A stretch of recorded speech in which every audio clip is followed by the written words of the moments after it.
6 डिसेंबर 1956 हा दिवस फक्त महापरिनिर्वाणाचा दिवस नव्हे, ज्या डॉक्टर बाबासाहेब आंबेडकर यांनी अन्यायाविरुद्ध उभं राहण्याचं धैर्य आणि समतेची क्रांती या देशाला दिली, करोडो पायांना गुलामगिरीतून मुक्त करणाऱ्या महामानवाच्या विरहाचा हा दिवस होता.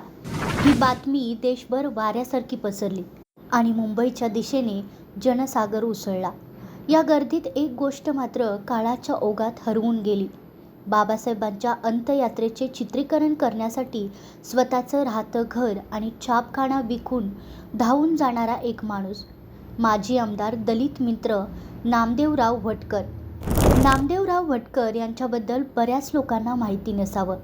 कोल्हापूरच्या मसूदमाले गावात जन्मलेले नामदेवराव भटकर साहित्य, नाटक, चित्रपट, संपादन, शेतकरी चळवळ, स्वातंत्र्य लढा अशा 15हून अधिक क्षेत्रात त्यांनी काम केले.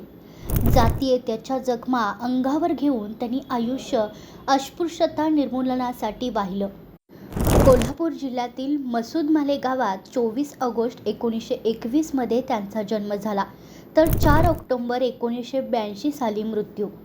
एकाच वेळी त्यांनी साहित्यिक, संपादक, नाट्यरंग, चित्रपट, नभोवाणी, स्वातंत्र्य सैनिक, प्रगतशील शेतकरी अशा 15हून अधिक क्षेत्रात उल्लेखनीय योगदान दिलं.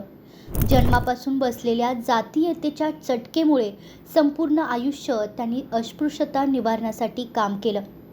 एकदा दाढी करत असताना न्हाव्यानं विचारलं, तुम्ही कोणत्या जातीचे? यावेळी दलित म्हणून दिलेल्या उत्तराने न्हाव्याचा वस्तारा गाल कापून गेला.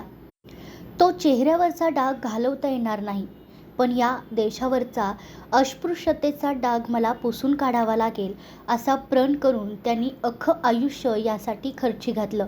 त्यांच्या कामाची दखल घेऊन महाराष्ट्र सरकारने त्यांना पहिला दलित मित्र पुरस्कार दिला. डॉक्टर बाबासाहेबांच्या निधनाचे नामदेवराव भटकर यांना समजले. त्यांना अत्यंत दुःख झाले. तेव्हा त्यांनी बाबासाहेबांची अंत्ययात्रा चित्रित करावी असं ठरवलं.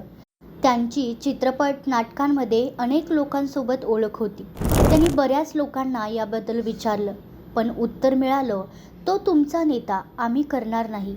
पण भटकर यांनी येणाऱ्या काळात या चित्रीकरणाचे महत्त्व ओळखलं होतं आणि मग ते एकटेच निघाले.